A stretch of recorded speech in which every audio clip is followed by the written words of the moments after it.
Hello. You are listening to the Carroll Connection with your host, Jared Carroll.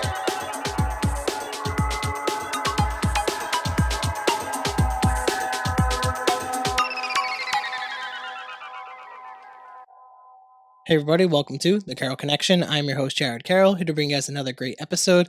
I did want to take a chance to shout out my last episode 172 with Hope Shanley. She's a country music artist, and we talked about her journey into country music, talked a little bit about faith and different type of belief systems, and it was a really great conversation. And if you want to check that out, go to the carrollconnection.simplecast.com. Also available Apple Podcasts, Spotify, and all the major listening platforms. If you like to watch your podcast, go on YouTube, search the Carroll Connection or at Jared M. Carroll, and it should pop up right for you. And if you want to be a guest or return as a guest, hit me up on Instagram at Jared M. Carroll or the Carroll Connection, and we'll set that up. So that brings me into today's episode 173 with CXM Productions. How's it going? AKA Cam. How's it going? Glad to have you on the podcast, my man. Thank you. Been waiting. Yeah, and shout out to Eddie, Hunger Breed Success. Shout out to you, Eddie. We appreciate you kind of linking up this connection, and I'm glad that we're able to kind of sit down and do this because I want to continue pushing this podcast to new places, to talk to new people about cool things. And I think we got a little bit good information in our pre-interview that's going to lead to a really great conversation during this podcast. So like I said, off podcast, just tell everyone a little bit about who you are and what you're doing currently. So right now, you can call me an influencer. I'm a young kid. I'm a young teenager coming from East Providence. I had high hopes playing football, and then my dreams got cut short. And then I just took my skills to my phone, and the rest is history. Yeah, and we'll dive into the pursuit of this content creation and how this has kind of become a full thing for you. And how I like to start the podcast is we talk about family dynamic, like I mentioned, off podcast. And for any of the listeners, this might be your first time listening to the podcast. I like to give my little spiel on this. And it's basically when you think about our family and our family dynamic, it's kind of in relation. I use this metaphor all the time.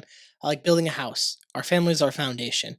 No matter which way you slice it, how we're raised starts off with building up the house. 100%. And this is your life story that we're going to talk about here. So I like to kind of start with family dynamic for that reason. So with that being said, with whatever you're comfortable with sharing, I'll let you dive into the family dynamic. So my dad left me at the age of 5, and when my dad left me at the age of 5, I was with 3 of my siblings. I had 3 of my siblings at the time. I had me, no, actually 2. Me, my second older brother, and then my younger brother.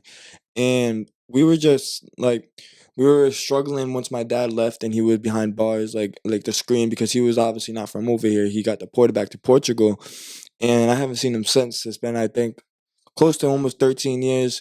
I moved in, just me. My brother stayed with my mom and my mom's stepdad, and I moved in with my grandparents probably when I was in the 5th grade, 3rd grade. I moved in with my grandparents, and just being in East Providence, I've known everybody because I played for the Townies, and I've done this and I've done that. So just being in that city, it just made me feel like glory, and it made me feel hope that I can do something here than what I could do over there where I was at originally. And it brought me to just like wanting to do it for my grandparents. And like you said, family is like the foundation of the house and like everything. And honestly, having a good family and having a good support system is the best thing that can take you from here to here. And me living with my grandparents, I've been through all ages of life. I've seen 5-year-olds, little kids, older people, like 80-year-olds. And me living with my grandparents, you get that generation, you get their generation, and you get their treatment, and you get how they were brought up, and you get the old school. So me being so young, I had a high chip on my shoulders, and I had to know what to do if I was gonna go left or if I was gonna go right. And I had to find that out fast, and I started doing football. And when I did football, they were just the most supportive. I hurt myself and started here. And that's where my family come in. Like my family is just like my grandparents mainly, like they're like so supportive and like anything and everything they'll do for me. And also my mom and stuff. My mom is a hardworking mom. She got like 5 kids, works for herself, takes care of all of them, brings them to school, this and that, yada yada. So it's really hard on her. But that's where I step in as the oldest son to try to help every little bit of the family. Like my grandparents, I want them to be peaceful in their last years. You know what I'm saying? That's why I'm doing what I'm doing now, so they can be stress free. Yeah, I really like that. Yep. And well, I want to dive in a little bit too with having to live with your grandparents, how that has kind of affected you in the sense of um, when you started to kind of realize that like you're living with your grandparents versus like your parents and maybe seeing some of your friends and their situations. Did you ever see that comparison? When did that kind of start coming to the forefront of your mind, and how you're being raised is different than maybe some of your friends? So most of my friends were raised by both parents, you know what I'm saying? Both parents, and they were always in the same household together. And I used to always go over there, so I would see it and stuff. But me being with my grandparents, it picked up the absence from my father. You know what I'm trying to say? Like it picked up the absence, like being there having my grandfather, because now I got my grandfather. He's pushing, I think, 63, and he's over here teaching me all these life lessons to do this and to do that and to do good. So he was doing what my father should have been doing. And he basically put the training wheels on for me, took them off, told me to go. That's what my grandfather did, and that's where I'm at right now. And he made me the man I am today with everything. Yeah, shout out to him for being willing to step up into that role, and both Yep. your grandparents for being willing to step up into that role, because obviously that could be very daunting having to raise another child that you might not have been expecting to raise, 100%. because obviously you would expect the parents would step up, or the father take on the fatherly responsibilities, and for things to have changed quickly and for them to kind of So step in. fast. Yep. Yeah, I think that was really great, and obviously helped set you up probably on a better trajectory, because Yeah. obviously who knows. Better pathway. Me being by myself, not with my siblings, and I don't mean that in no way, but just me being able to have my own space, my own workspace, and to be able to do what I want to do under no restrictions. It's just like it makes me feel like I can be complete and I can fulfill what I want to fulfill. Yeah, it's giving you that space to grow, and Exactly. you kind of fall into a little bit. It sounds like with this, kind of like in a way, like only child syndrome, growing up with just them versus growing up around your siblings all the time, and having that space between. Obviously, you were probably around your siblings and things like that, and we're not saying that it's better or worse that you were away from them, Yeah. but having that space allowed you this opportunity to kind of to grow up in an environment that was probably pretty stable for the most part, Exactly. and having the grandparents who have done the thing, they've raised children, Exactly. and to take you in, it's almost a second free try at it with a different perspective, a different lens on, Yep. and they get to also instill some of the old school parenting skills that I think are actually really good. And that's what that they've been kicking my ass with that one. I can't lie. Like just like how old school everything used to be back then, like everything is so like different to them from now from what it was back then. Like if I go and show them a video and they got a clip of like Lil Durk playing music, oh you're posting that with that song, this and that, yada yada yada, like that's disrespectful. I just push it to the side. I understand you're old school, you're not used to that stuff, and then I just let them do their thing. And that's mainly with my grandma. My grandma's a not picking one, but she's down the heart, the best grandma ever. All my friends love her. All my friends know her. She's like the community grandma, like from my city, from Riverside. Like everybody knows her. All my friends know her. Nobody doesn't know her. That's the good thing, and that's where I come in, where I help her friends, her older friends, like because they have disabilities and they can't do this and they can't do that. So that's when I'll go over and I'll start shoveling their yards and doing this and doing that. Just the little things that matter and make this world a better place. Yeah, absolutely. It's filling in those gaps where they need to be filled, especially Exactly. when you're looking at the older generation. A lot of the time, especially nowadays, they get left behind as technology and things start advancing forward, where the gap between the youth and the old is enormous now. Like Enormous. it's crazy Yep. how different, and we'll probably get into this at some point in the podcast about even just social media and stuff like that, and how that plays a huge factor in a lot of this. But the way that you were raised versus I can imagine the way that they were raised is dramatically different, and to be able to be raised by them, to like I said, to get that kind of old school mentality. I can even say see it in kind of the way that you have this certain demeanor and Yeah. like uh, attitude towards things, that you can get things done, and you're when you say something that you're going to do it, and that's a powerful thing to have, especially nowadays where social media and technology make us technically a little bit more lazy, Exactly. and being raised by parents or grandparents that have the mentality they're going to push you to be Exactly. better is huge because especially at a young age, we need to be pushed. As great as a concept as gentle parenting is, you need to push your children because Yep. if they grow up in this bubble wrapped society, they're never gonna know And how I to said handle things. and I said this on Low Gravity's podcast. I do not like sugarcoaters because what is reality under the sugarcoat? You don't know. They don't know what they're doing. And that's where I come in. I'm always straight on, straightforward. The facts. If you don't like the facts, then the truth hurts sometimes. But you got to hear it to listen and to understand it. Yeah, I totally agree with that. Is I would rather say the truth and offend a few people versus lying Exactly. to appease egos or feelings because in the end that's not doing anything. That's Exactly. not doing anything positive. It's just pushing honestly a problem off to later. And Exactly. obviously what happens with problems that are pushed off, they snowball into something bigger. And Bigger. that's never the way to handle stuff like Yep. that. And a lot of people in our society don't want to speak their quote unquote truth. And obviously you could say speak your truth, but when we talk about truth, we talk about an objective truth that can be debated by facts and science and things like that. So when you're talking about facts and truth, you want to say stuff that is actually true Correct. versus Yeah. people just saying how they feel. And it's interesting to see how society is twisted saying your truth with saying how with just speaking how you feel. Correct. Those Yeah. two aren't the same thing. Yep. You should be speaking actual truth versus speaking how you feel. You should state how you want to feel or what you're feeling. I think that's also important as a podcast for mental health. But there's certain things that are just true, Yeah. and we acknowledge that as a society for a lot of different things. So I think this is like an age of like truth almost, especially 2024 brings in this new age and new era of just being honest with Yeah. people and speaking things that should be spoken and having conversations that are worth having. Mm-hmm. And I think a lot of your content do also represent some of this stuff too as well. And I think that's really, 100%. really positive. Um, as we're moving with this conversation, you mentioned football and stuff like that.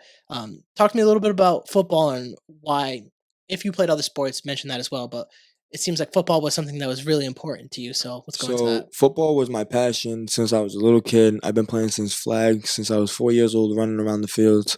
I was a three-time All Star. I went to Florida 3 times. I got invited to Texas to play in the All American game for the 8th grade and 7th grade. Um, South Carolina, Myrtle Beach, everything. I was a dog. I was going into my freshman year, and I go for a tryout for a travel team called the West Elmwood Intruders. The first practice, I think we're a couple practices away from traveling, from leaving, and I joined late. So my first practice is a couple of days before we leave. So I'm practicing. It's picture day. And right after we got done with pictures, we do a scrimmage, and I'm on defense. I used to play D tackle, DN, and I'm at the DN's position, and I push the tackle. I went to go grab the running back, and the running back had me he had me locked. Like I had his waist, and he was running with me. One of the linemen came and fell on my leg when I was getting dragged, and I tore my ACL, my MCL, my meniscus, 2 fractures in my left knee, a broken kneecap, and yeah, that's it. And physical therapy, they had me like riding on a bike for like 6 months until I just said, yeah, I'm done. I'm done. I didn't stop going to physical therapy, started doing it myself, and then I had to find a way to get myself out of I had to find a different path because if football was making me happy, but if football wasn't gonna make me successful anymore, then I had to find something fast before I went to go left instead of going right. And then I got into a depressed stage and then started hanging around the wrong crowd. And you are who you hang out with. I don't care what anybody says. If you hang with druggies, you're gonna be a druggie. If you hang with people who are motivational and want good for you, that's what you're gonna end up turning out to be.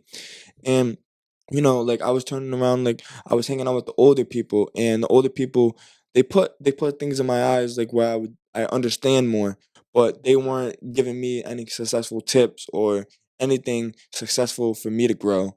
And that's when I had to step out of that.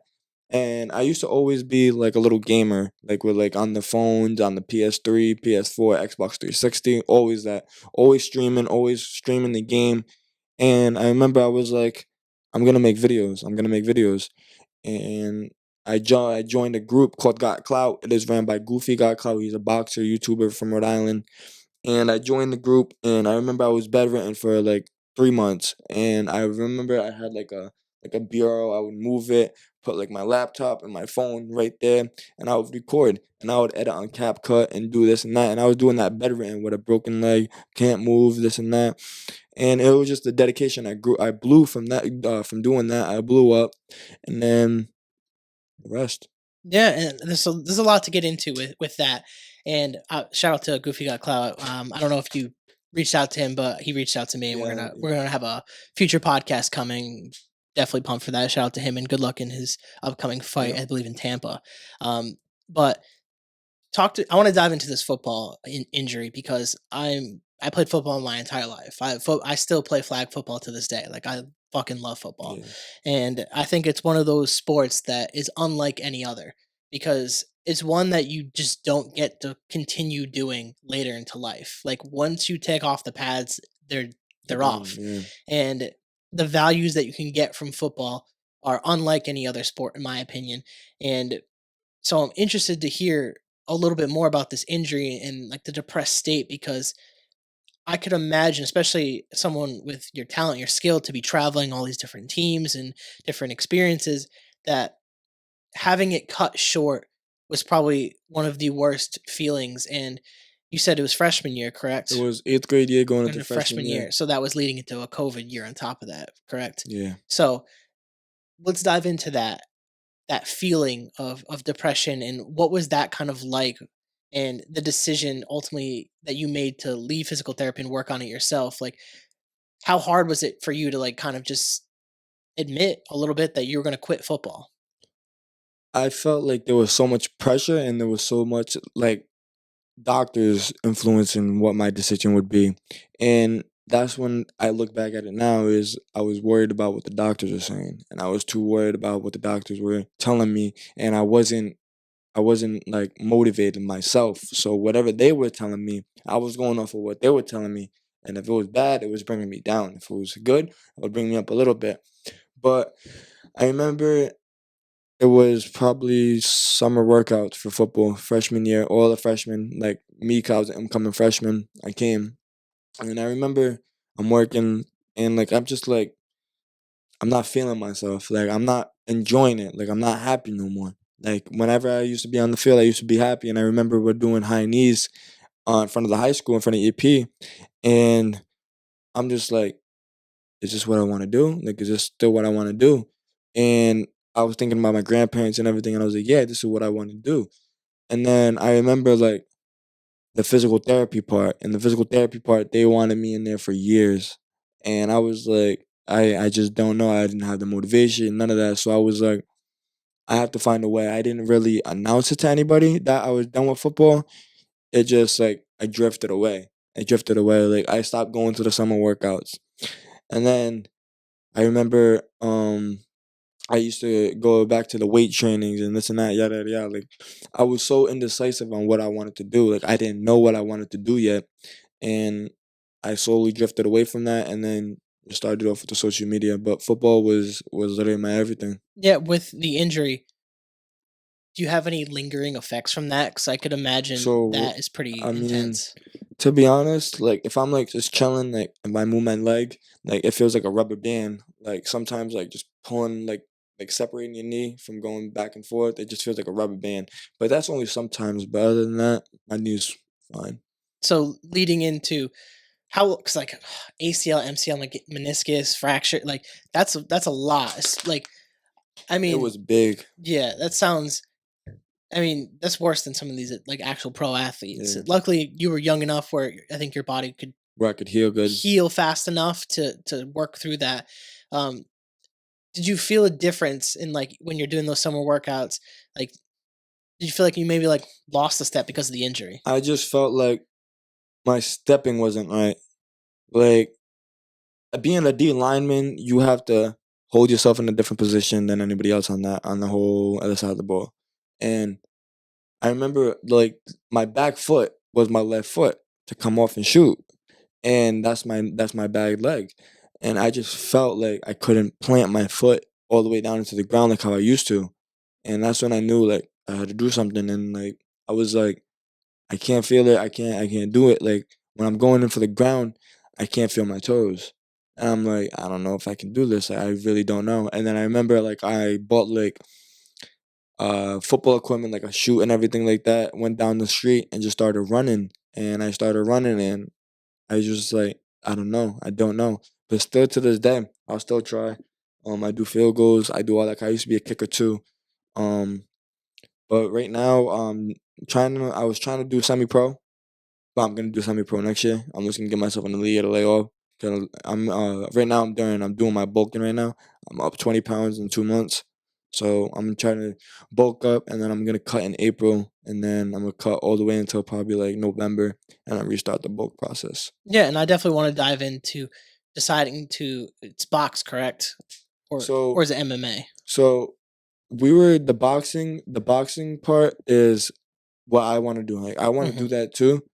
It's just so many things that are going on right now behind the closed doors and with life and like financial and this and that, where the boxing is there's just not enough time for it right now. Like there's literally not enough time. That's why I haven't made no announcements for it. None of that. Like I haven't even had time to go spar or nothing like that. Like I have like my schedule is so tight, living with my grandparents, doing this and that with them, to working 9, 10 hour shifts, to just dropping videos and being a content creator, this and that. And like just like some of the days like that everything falls on, it just doesn't work for me. So the boxing, I told them like just like I'm gonna lean off on it a little bit. I'm still training. I'm still like I'm not boxing training, but I have to start doing that. Like I'm just bulking up. I'm ready to get big. Like I want to get bigger, and then probably just gonna see what's going on from there with that. Yeah, I think it's really this is a good point. Cause I just don't want to jump into boxing with no experience. Well, definitely, that's definitely one of those dangerous types of sports. Without that experience, like Exactly. you're risking serious head trauma, which Hmm. is obviously not good. Uh, CTE and stuff like that. Exactly, Yeah. especially playing football. Like I can imagine being dinged up a few times. Yeah. You're already have got that bell rung once or twice in your football career. Everyone has, um, and then to do boxing without experience would be kind of nuts. Nuts. But getting in there with the sparring and stuff is good. But the point that I was going to make off that was the fact of knowing when you're doing enough, like instead of just filling your plate with too much stuff. Because if you wear yourself short, it's just gonna be frustrating. You might not be able to get the results that you want. So it's frustrating, but it's peaceful to me because I always have to do something. Like I have to be moving. My ADD and my ADHD is crazy. So I'm a landscaping contractor. I do security for the Patriots, on field security during the season. Um, I'm a cook, and then I do the influence. So with those four things, with the Patriots being seasonal and summer, like summer all the way to the winter, and then with the landscaping, that's all year round. Usually the winter time. This winter we didn't really have a big one, so the landscaping wasn't really out there for the winter time.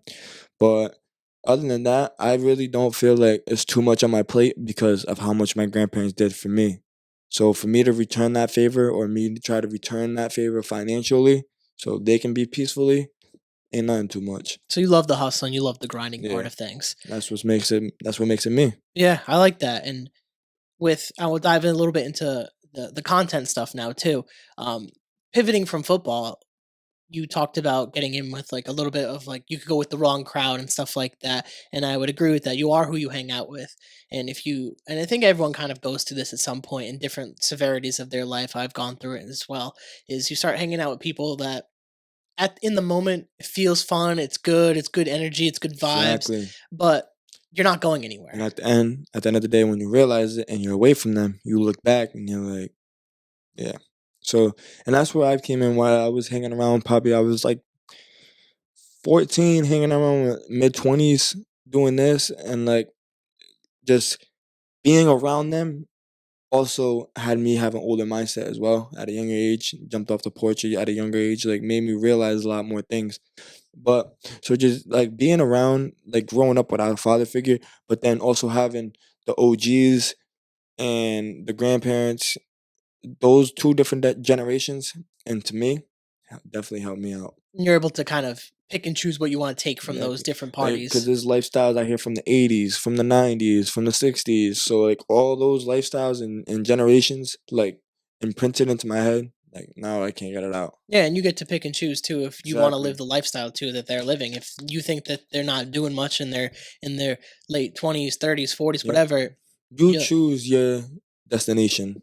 Nobody chooses it for you. And that's what I stand on. yeah, and it's up to you because this life is all dictated on what you choose to do. Like 100%. no one around you is gonna buy into what you do if you don't buy into it. Like Exactly.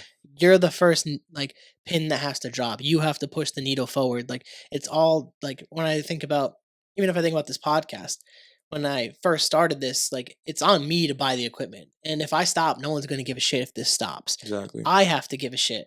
And that goes with whatever you want to accomplish in life. If you don't care about what you're doing, no one else is going to care about it. Exactly. It has to be with what you want to do. You have to push that thing forward.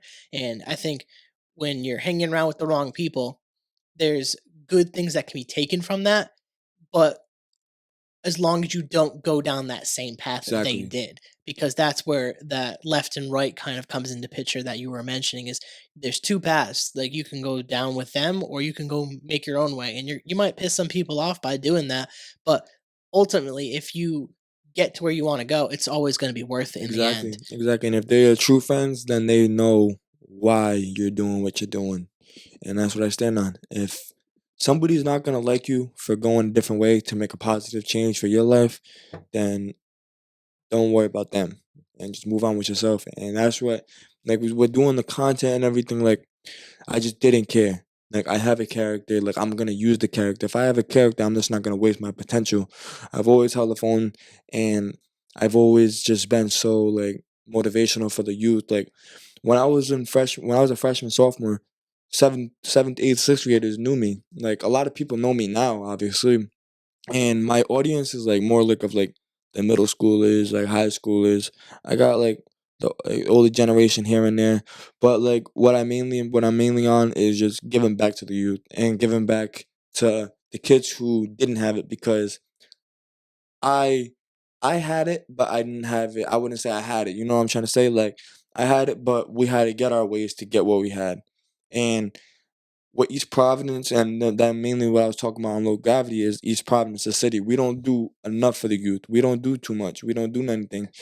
Um, we shouldn't have one park day a year where the whole city comes out. Literally, that's the only time the city comes out is when everybody's at Central and East Providence, and it's basketball runs with the police department and the fire department and this and that. Like that's like not fun. The school system in East Providence is not the best. Um, After COVID year hit, all activities were like down the drain. Like we couldn't do nothing, like anything. And the things we do now, like the things that were going on in the school, like yeah, they would try to do things, but they were doing things that weren't playing effect on children. You know what I'm saying? Like they were doing pep rallies. Pep rallies. That's normal for every other school.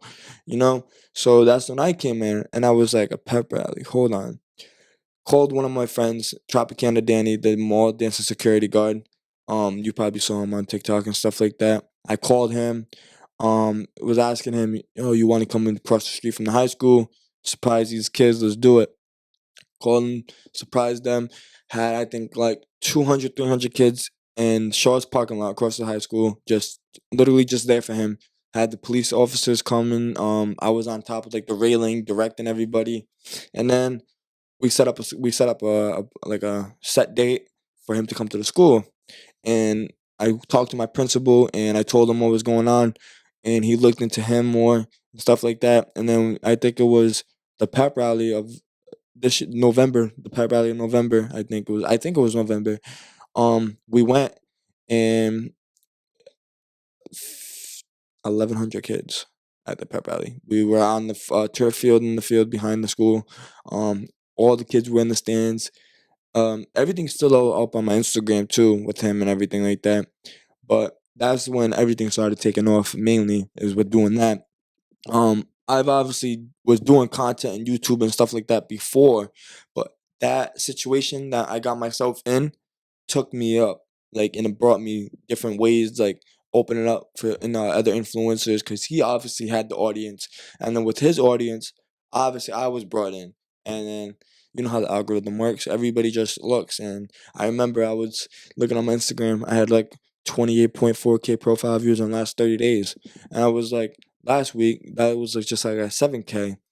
And yeah, It all just kind of flows with it. And I think wanting to give back is such a important that's the most thing. aspect. Yep. Yeah, because I've always said on this podcast is one of the biggest overlooks that we have as society is when we want to make change, we think big. But that's not the answer. The answer is to Exactly. look to our communities, to look to the local governments, to look to our school systems. And I think that's where the most change can happen is if you give back to where you're from. 100%. And it was so common knowledge back in the day where people would do that because obviously social media wasn't really there to promote all the things that are happening in this world like it is today. But we've kind of lost that sense of community as we've grown through the years. And I think what you're doing in giving back to the children and stuff like that is like you've experienced what it's like to go through that school system. You've experienced what it's like to live in that area, to play the different sports, to turn into content and to understand the value of that path almost too, and to create a different path too on top of that is something that's worth it noting because the path that a lot of people are painted is you do your school, you play your sports, you go to college, and that's not the path for everybody. Correct. And I think doing what you're doing definitely opens up the doors for a lot of people because what you're doing is like applaudable and it's for good stuff. It's Yeah. not just nonsense that you see on social media. And I think that is the difference in what content should be is doing it the right And that's way. where my content is. It's like kids are so influenced by social media nowadays where it makes them lost in reality. When they get off that TikTok app or they get off Instagram Reels or get off Snapchat, then they go into reality. Some of these kids don't even know how to be kids. And it's sad because that's what social media does to you, especially at a young age. And social media is not bad, but social media isn't good at the same time. Social media can play an effect on you in a bad way and in a good way. Like on me, it played in a good way. And when I was doing this, like I had people doubting me. Like I have seen people like, "Well, what the hell is he doing? This and that, yada yada. Yeah, this kid's a clown. This and that, yada yada, whatever." Now that I've grown up, like and gotten up doing this, and everybody's seen my steps, honestly, I've shut a few people up, and honestly, I don't care about anybody's opinion. That's what one thing you got to do if you want to start content creating is just like honestly, be yourself and like stay true to what you want to do and stay true to your passion because nobody else is living in that lifestyle that you are. This is your life. You get one life to do it, one opportunity to do it. Fulfill your dream, no matter what. And if you have a passion, fully pursue it all the way. Fully pursue it. Yeah, and I would agree with that because when I think back on the creation of the podcast and stuff like that, it requires you to just put yourself out there. And for a lot of people, that's a scary thought. They don't want to be judged by other people. What are the people in my town going to think about me? What are my friends going to think about me? What are strangers going to think about me? And that's where I came in and I was like, okay, I knew what I'm gonna do. And when I was 13, I was still doing the videos here and there, but I remember like I would join all the East Providence Facebook groups, and I remember I would post and post and post and post and post about yard service or yard cleanup for the elders or for the seniors to do this and to do that. My name got out there in a positive way. I go everybody in East Providence knows me, the elderly, everything. They all know me now as an impactful young kid who wants good for his community, and that was my goal and wanted to like because when I was depressed, I was getting myself into a bad stage. I was doing nonsense shit, B&Es and fucking dumb shit. Like, and I had to figure out I need to get out of that. I need to get out of it, or I'm gonna get lost, or I'm gonna fuck up in life. And then that's why I remember it was one night I was playing 2K, literally playing 2K, and I'm just thinking to myself like, is this what I want to do? Like, just sit here and play the fucking game, don't do nothing. And I was like, nah, I gotta do something. I gotta do something. I was like, I'm gonna start recording myself. Started recording myself, and honestly, like, just like taking a risk. You always have to take a risk because without a risk, I don't know. I really just, it was so like, it was so mixed emotions like going into it. Like I was scared. I did not know what to do, and then I just fulfilled it and just did it. Yeah, it's the constant pursuit of doing it too. Like you can't do it half-ass. Like if you're You gonna gotta do fully it, go at you it. gotta fully go at it, and I agree with that. And when I kind of leaped into this, like I record about 35 to 40 episodes a year, Yep. like give or take holidays, vacations for myself, guest rescheduling, canceling, how that goes. But majority of the 5 years I've done this, almost every weekend or something like that, I'm doing podcasting. And that's because you have to be dedicated to the craft. You have to continually work on the thing. And obviously, you got to fit it into the type of schedule that you have as a person, know what you do in your life, what works for you, how you want to balance that. And attack it. Like, it has to be a full-on attack, 100%. especially when it's the content, because it's probably one of the most competitive fields that there is in terms of careers or passions. Because everyone has a phone, everyone has the ability to make content if they Exactly. want to. It just depends on if you're willing to take that leap of faith to go pursue that. And it sounds like from an early age, you made that conscious decision for yourself to be like, no. I'm gonna go after this. Like, I don't want to be just like every other kid or every other person doing fucking nothing. Like, I Hmm. want to actually go do And something. my grandparents are the main reason why I had such a good work ethic at a young age, because I've honestly had to help my grandparents like mow the lawn and do this and to do that since a little kid.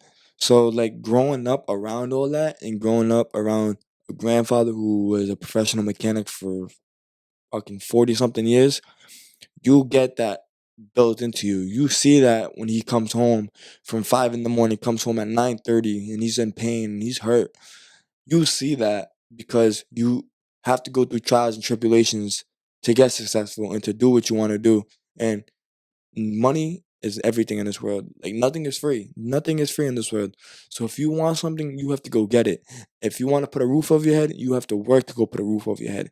And that's why I come in where a lot of kids are lazy and a lot of kids my age are lazy and they fail to do is to work and they're still focused on mommy and daddy, and you have to grow up. Life goes like this. And I realized that last year. I was about to be 18. Now I'm 18. Life goes like this, like I said, and that's where a lot of kids get lost is not knowing what their next step is going to be and only living day by day. For sure. And I think now that you're out of high school, you're going to see how fast it goes. It's crazy. Like, looking back, like, I still feel like I'm 28. To look back, sometimes I feel like I'm still like, I just turned 21 and I got my first, like, legal drink. Yeah. And it's like, the amount of time, and obviously COVID definitely pushed that, like, perception of time forward. COVID definitely did it. Like it made everything seem so much faster. It just feels like we lost like 2-3 years of just everyone's life Yeah, we because did. it was just stopped for a little bit. But things go so fast once you graduate. Things change rapidly, and you're definitely going to start seeing that as you continue to go forward with this stuff, especially being such a busy person. Like, time just going to just continue to fly by. But with your content, um, how did it progress through the years into what you're doing now? Like, what were the steps that led to the content you're creating? PS3, Xbox 360, NBA 2K14, and that's when I started. The 2K community is so big, and honestly, I've always fit in with the 2K community. Like I'm known in 2K community as well. Like on Xbox, like I'm really known on Xbox. Like a lot of people know my name and like my user tag and stuff like that. And I'm good at games, so that also plays a good role. If you're good at a video game, record yourself. Because if you record yourself, you post in that algorithm, you're gonna get those views. And that's where when it comes to my channel is, I was doing different things to find what was gonna work for my views to go like this.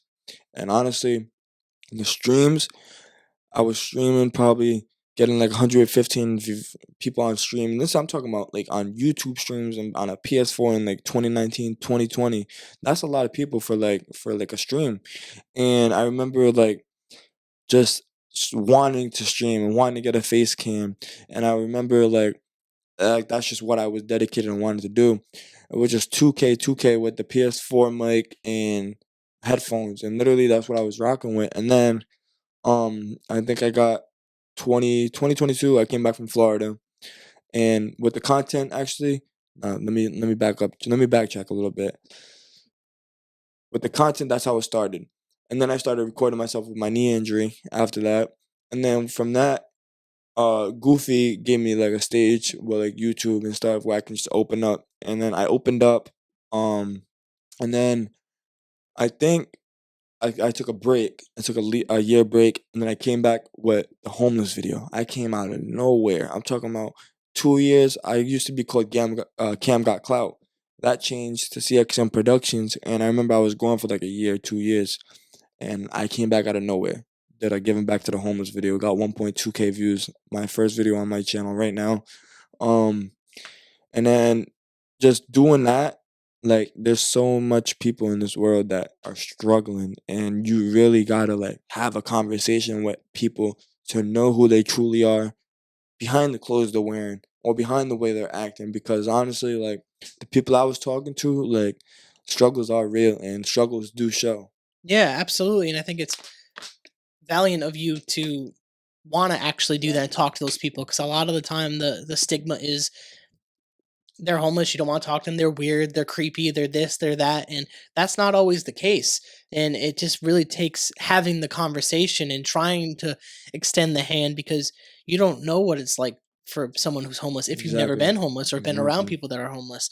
So, how has that made you feel as a person, to especially between the homeless videos and helping the youth and working, especially when you're younger, helping the elderly? You seem to like to help people. So this is where I come in and say, I'm not really all on religion and stuff like that, but I do believe like afterlife. I believe in the afterlife. And I believe if you're on earth and you're doing good, the afterlife is gonna be good for you also.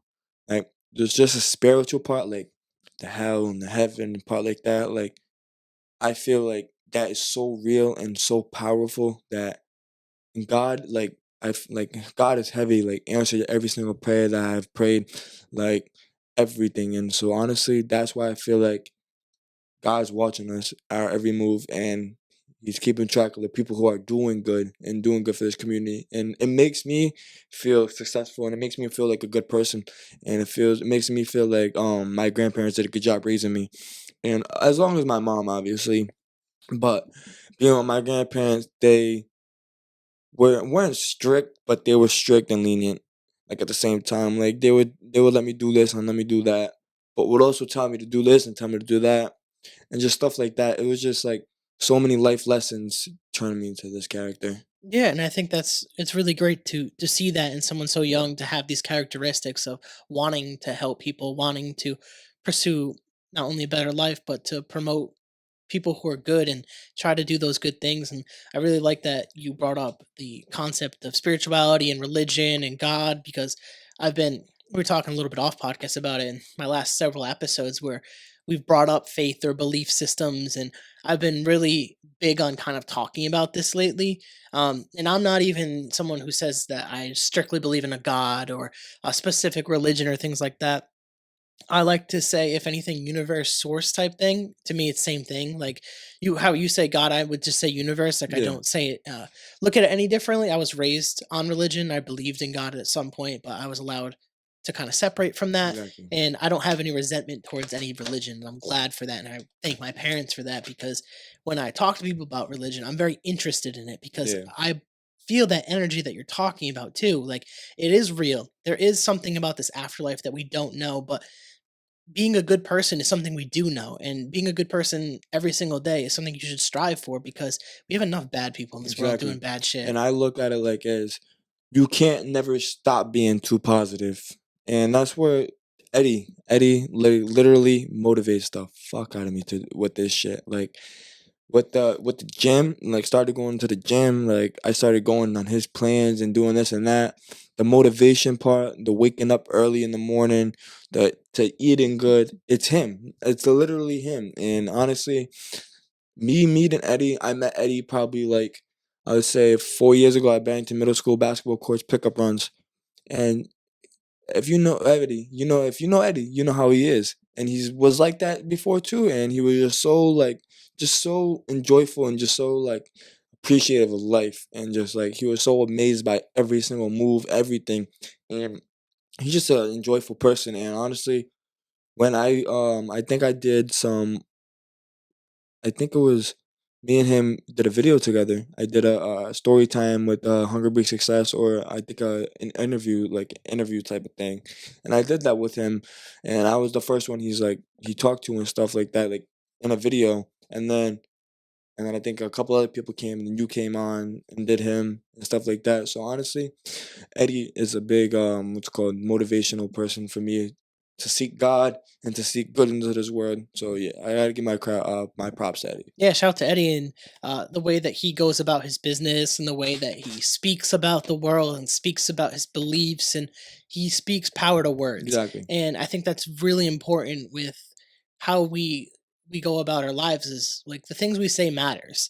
Like when you're in your head thinking different thoughts about what you should do with your life or how you feel about yourself, those thoughts matter because if you're speaking negative to yourself, it's really going to push you down into a dark Exactly. place. It's you have to change your thinking almost into to think positive and it's not easy to do that, but you have to force it Yep. almost sometimes, especially early on in the dark days where you might be depressed, you might feel anxious. You have to speak that positive light into yourself, and then over time you attract that, you bring that in. And I think you're a perfect example of this with what the content that you've created and even being on the several podcasts that you've been on now, switching your focus with the type of people that you are hanging out around with to the people that you are associating with now is putting you on this trajectory that's going to be astronomical in the sense that you're going to do great things because you're surrounding yourself with people who also want to do great things in a Thank you. positive way. Yep. And I think that's a powerful sentiment of not only this podcast but the whole content creation in general too is when you're trying to put yourself out there and do these businesses or podcasts or channels, like linking up with the right people and talking about the right things and Exactly. doing the right things matter instead of just drama and all that bullshit. And your voice, you have to use your voice, and you cannot be scared to reach out to anybody. Like how I reached out to you for the podcast. I reached out to like three other people. 2 weeks they want me to go to Baltimore for a podcast. I I'm still like thinking about it. I'm like half and half because he said down south people, and it's like all like the down south rappers and stuff like that, which is fine because I know like all the New York rappers. Like I know like the Shy G's and the Youth G's. Like I used to probably I think in the summertime I was a club promoter, party promoter stuff. So I was bringing like all like the rappers like from like New York and stuff. I was bringing them to shows and stuff like that, meeting them, going backstage with them, connecting them. So like that's how I started growing up, like growing too. So like obviously like I've taken my like social media and my skills different ways, and obviously every success it's been successful every single way besides the football way. Yeah, and I also appreciate that you reached out because as I've done this more and more, when I interview someone like Eddie or something like that, and then you reach out from that episode, that means the world to me because Yeah. that means I'm doing something positive and talking to the right people who are also doing cool things because, like, you're doing amazing things as well. And at Thank such you. a young age to be willing to reach out and do those things, especially even talking about Goofy Got Clout and connecting with him and going through all these different Yeah, people. that's my guy right there. I'm saying like that stuff like is impressive for someone so young to make that leap to do that. Goofy was also another one with the YouTube inspiration and stuff like that. Like me and him were chatting it up like on the phones. We would be on the phones for like hours. I'm talking about hours, talking about content, just playing the game to doing this and to doing that. And then he got his first boxing match and at the amp, and then I went. I had to get like I bought I think it was $200 for the ringside tickets. Bought that for him and ended up fighting because his opponent backed out. And then I gave him a shirt, this and that. We linked up. We did a video. It's called Rough and Rowdy something on my YouTube channel. Rough and Rowdy comes to Prov or something like that. And yeah, it's just like just seeing small state with big dreams, and that's where a lot of people from Rhode Island, like it's a small state. A lot of kids have big dreams, and a lot of people have big dreams. And honestly, he was starting off from YouTube. His YouTube, he still does it, but now he's trying taking into boxing because just to see him wanting to be a content creator boxer, like how Jake Paul is and stuff like that, it is motivational that you can do anything you want to do if you put your mind to it. Absolutely, and I love this network that I'm starting to see into the Rhode Island area. I obviously live in Seekonk, so Yep. it's kind of close by. So I talk to many different people from different places, but ever since having Eddie and seeing all these different connections that he has, and obviously being able to connect with you, and thank you for helping to get Goofy to reach out Of to me and course. us to set up something to record. It's stuff like that that I truly appreciate. Is this network of people that want to do the right thing and do good by people, and I 100%. think that is a beautiful thing because when we're going back to the beginning of this podcast, we're talking about community. And what does it start with? It starts with you nurturing your community and nurturing the people around you and putting You that take care like of your foundation that helped you get up. And that's yeah. one thing I stand on, and honestly, that's what I do. I'm from Riverside, East Providence, Riverside. It's like same city, but two different towns kind of thing. So Riverside probably has a population of like 13,000, 14,000, and honestly, I'm pretty known. Like I'm pretty known, like for from like all ages, from like 5 years old to like 80 years old. Like people know me, and honestly, that's what I wanted.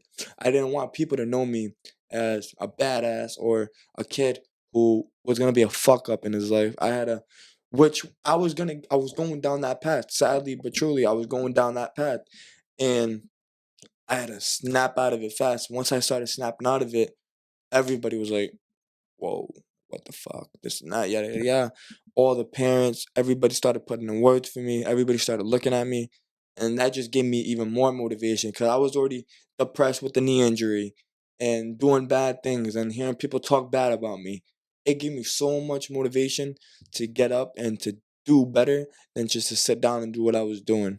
Yeah, and I think that is a huge pivot moment, similar to what me and Eddie talked about. Is we have these moments in our life where it's up to you to make that decision Exactly. to be better, and you easily could have folded and just decided to do what you were doing, and who knows where you could be now if you didn't Exactly. decide to pursue the content Yep. side of things. And I think there's a lot of great things to come with the content. At such a young age, you have so many different avenues you can go in, especially like you said, with like the boxing and stuff to come, and there's so many different paths that you could take this. And I think being willing and open to that is such an amazing thing because not a lot of people are open-minded to the opportunities that are in front of them Right. because they get afraid, you get scared to make those decisions. But being fearless in a situation like that, and you might have fear, it's normal to have fear, but to not allow that to prohibit you from pursuing the thing that you want to do, I think Exactly. is great. And with me is I feel like there's obviously more to accomplish,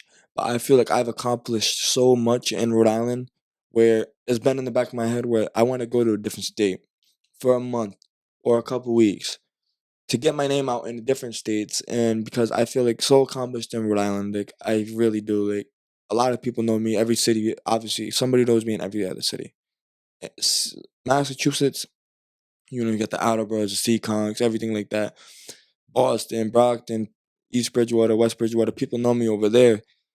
And New York, some people know me in New York, like probably a good like 20. I did a New York video. I remember I did a vlog when I went to New York.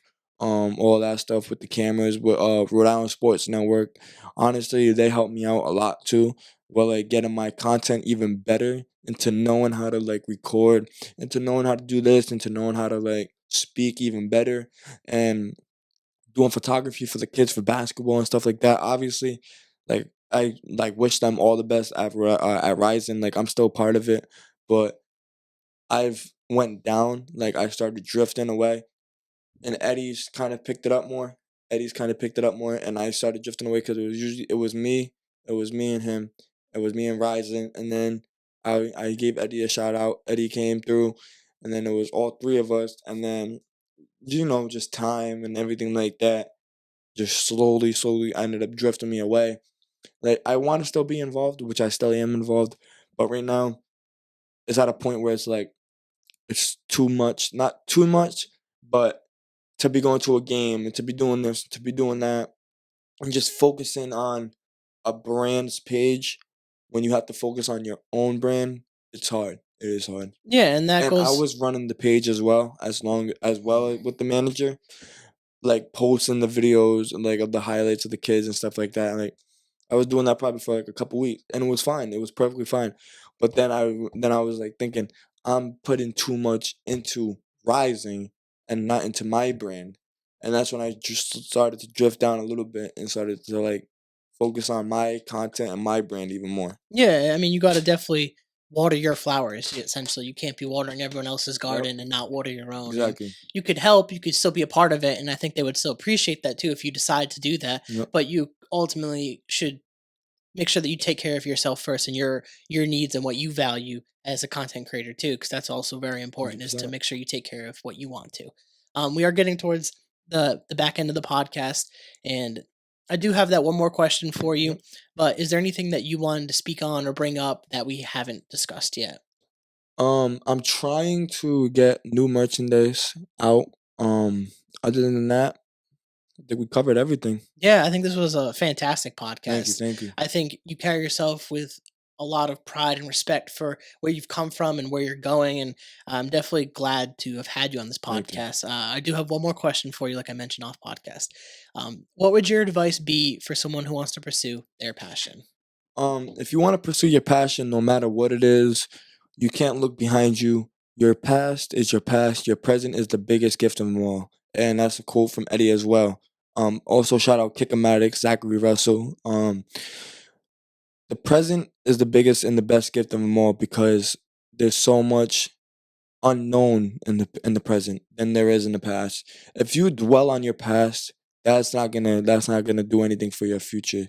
So you just gotta. And if anybody's talking about you or if anybody's hating on it, block them out. Just go for what you want to do and fully, fully, fully pursue it. And if you really, really want it, go get it and do what your mind tells you to do. Don't let somebody else's decisions make up your decisions. And that's where I come in and stay on that grind, stay humble, and stay consistent. Of Perfect. I think that's fantastic advice for anyone who is looking to pursue their passion as well. Cam, I appreciate you for coming on this course, I thank podcast. you for having me on. And I appreciate you for working with our schedules and stuff like that. Of course, Not everyone does that, and I definitely really of appreciate course, that. of course. I look forward to future collaborations as well too. If you ever want to do some more podcasting 100%. in the future as Down to well. be down back on here. So for you guys though, if you guys like the podcast, please rate, review, subscribe, share with your friends, share with your family, share with your grandma. Check it out, thecarrollconnection.simplecast.com. Also, Apple Podcast, Spotify, and all the major listening platforms. If you'd like to be a guest on the podcast or come back, hit me up as well, and we'll set that up. So, till next time, guys. Peace.